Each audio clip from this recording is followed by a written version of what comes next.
I need to clear up a few things. I was not expecting the series to end like that. First and foremost, Sage.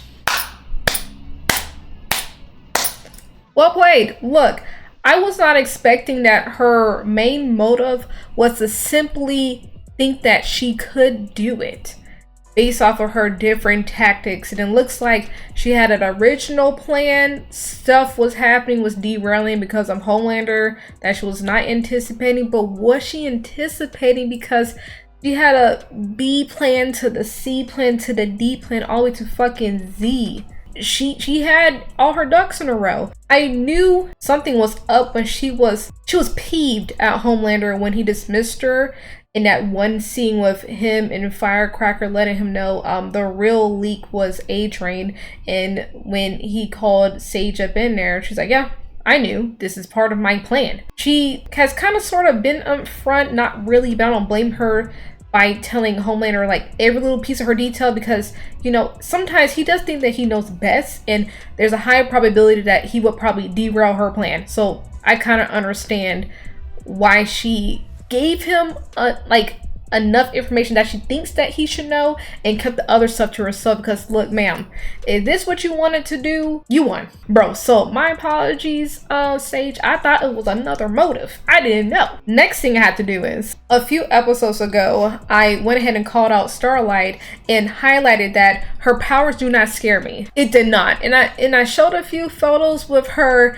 powers enacted, oh my goodness, in action, and I did not expect her to go Iron Man mode.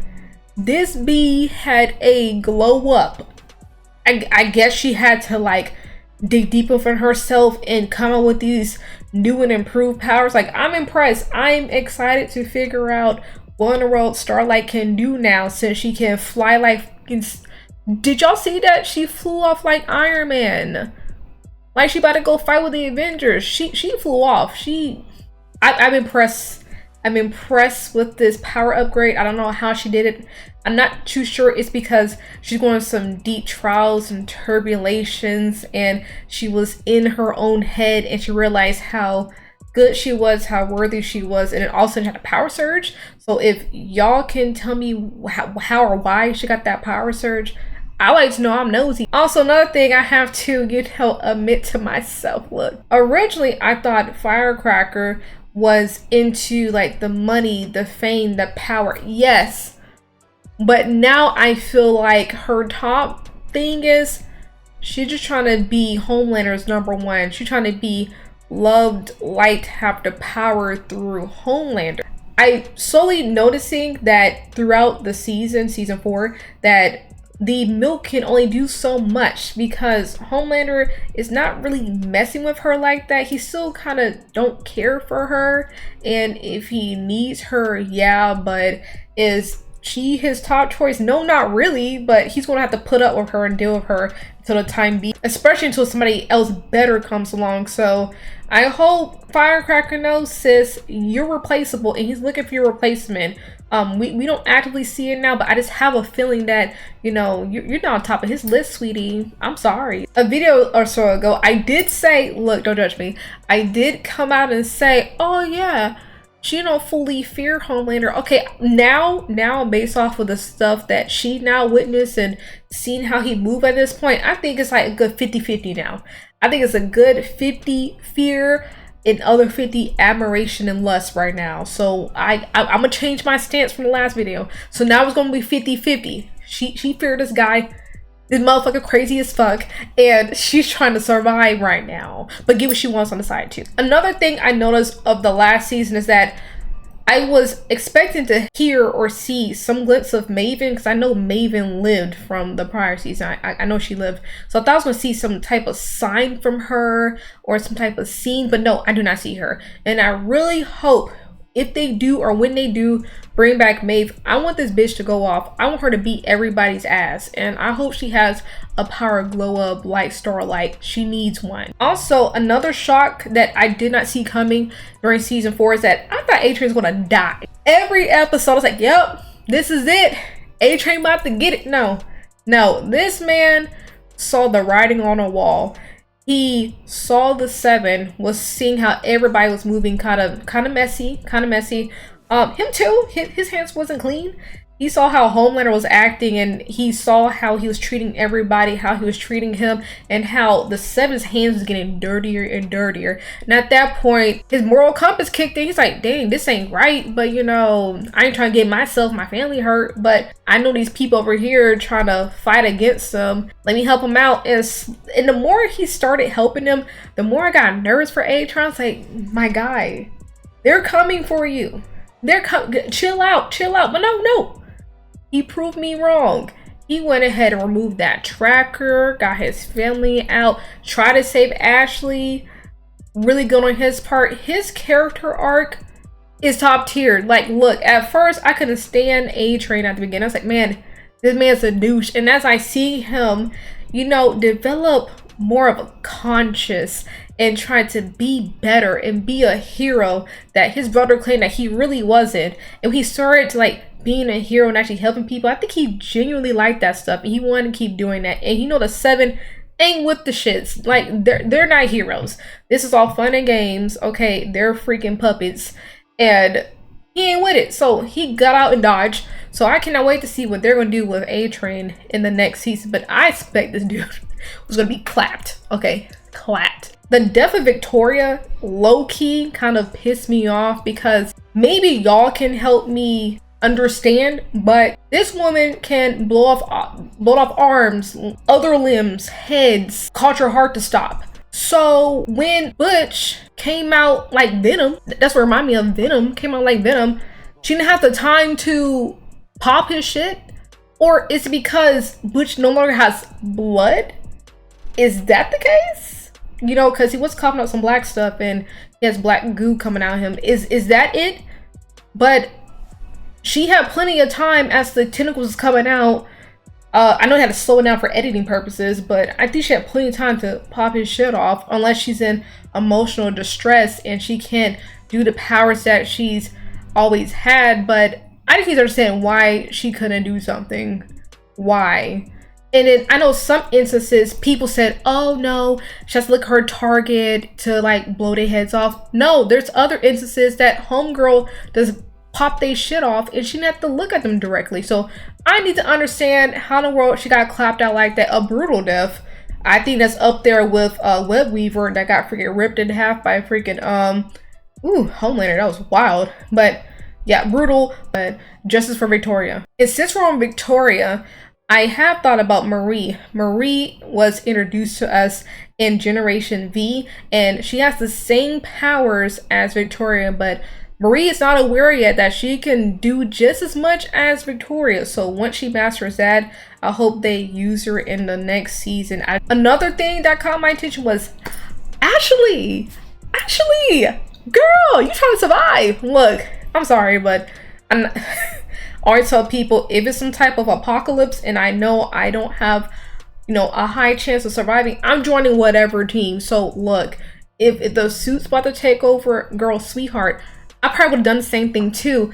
Now granted, like I said an episode ago, Compound V is kind of tricky because you don't know what power she's about to get. And that scene with her head bubbling and, you know, pulsating, that kind of scared me, because I'm over here like, is something gonna come out of your head?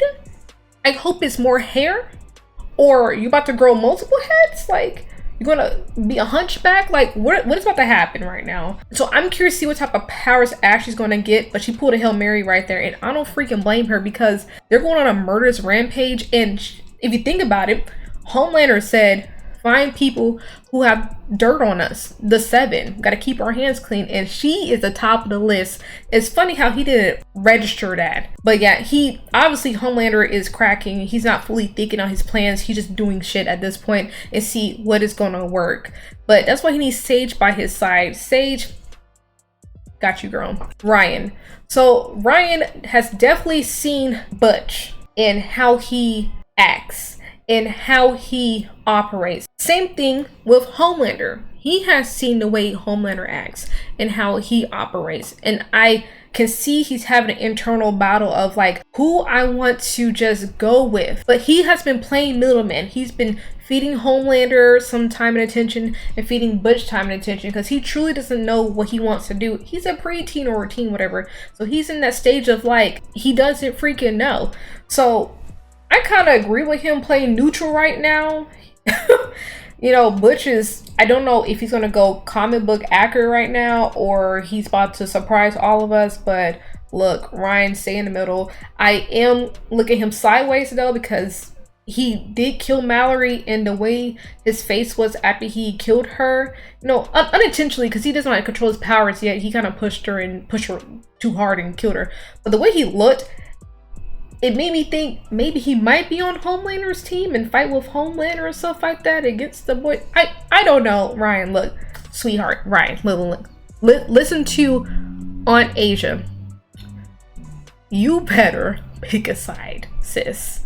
You better pick a side. You better throw some hands because I don't want to hear, oh my gosh, like he sugared me. Boy, you better get into the gym and like slam something, okay? I need you to practice on the lasers, up in the forest or something like that. Goku, boom, do like Goku does. Goku goes off and train for like whatever months, come back, power level increase. You need to do a Goku, sir. Back to Butch. So in the comics, he went, you know, a little cray. Actually, he crazy the whole comic. He's crazy the whole comic. Whatever. But he does go on a murderous rampage, killing Soups and killing his allies. So I do not want him to go the comic book route and kill the people that we've grown to love, like Frenchie, what else? Kimiko. Like I don't want him to go after Hughie. Like I don't want him to go after his folks. Yeah, I have a feeling that he probably is going to like be a little difficult and stuff like that. So hopefully in Butch fashion, he is a little stubborn, but he comes back into the fold and comes back in with the group. So I hope that's the route that they go, but who knows? They might go out with a bang and kill everybody. So I'm also glad that they rekindled Kimiko's and Frenchie's relationship because I really liked them together and I could tell he made her feel comfortable and vice versa. He was trying to understand her and learn about the history and everything that she's been through, and she's been doing the same thing even though she could barely talk, but they found a way to communicate to each other and it was a beautiful relationship. So I'm glad that they brought them back together because Frenchie, honey, I don't know what you was doing, okay?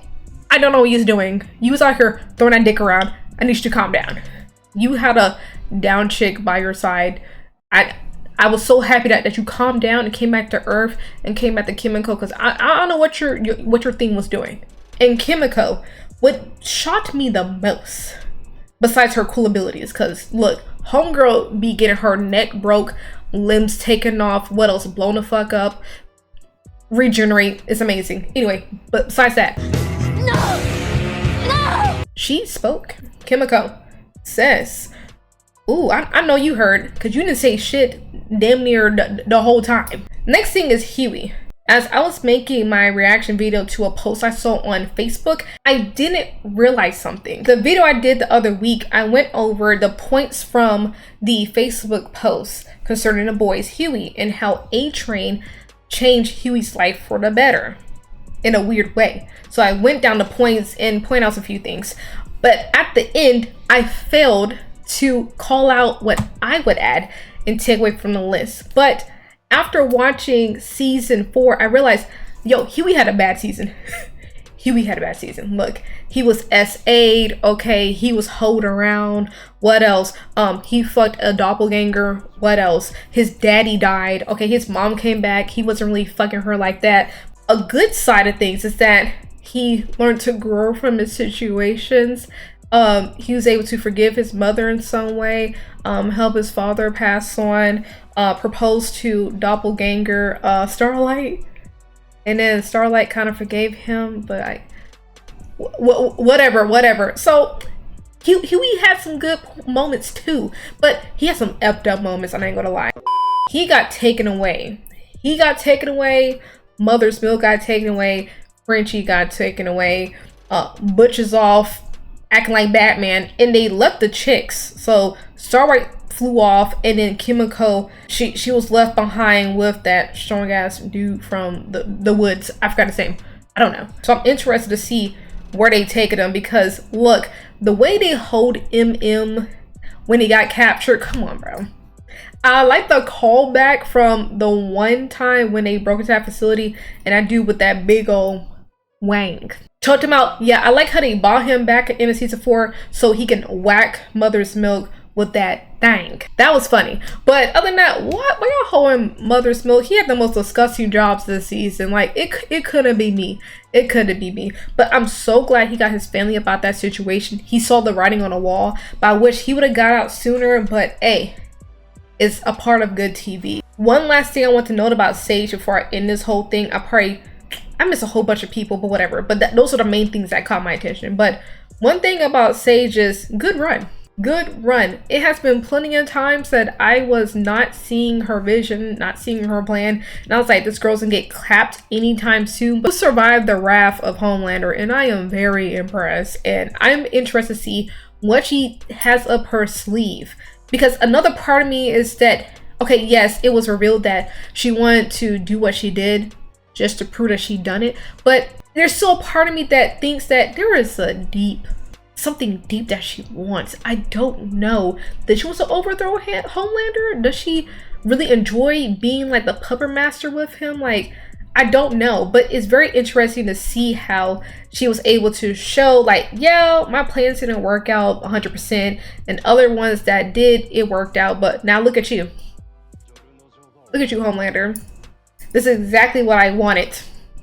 Next time, listen to me. And that little psychological warfare that she did on him, it just proved to me like she's dangerous. She got into his head, and now he's really going to trust Sage and really counter her, because look, yeah, that little cute little run Homelander had with Firecracker, yeah, that's cute. Yes, sis. Yeah, no. Sage, I'm watching out for you.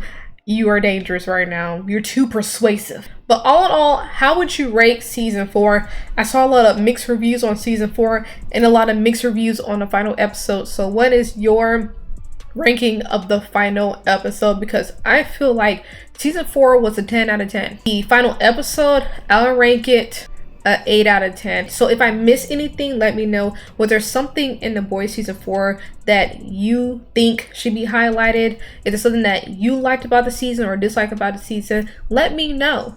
I got questions.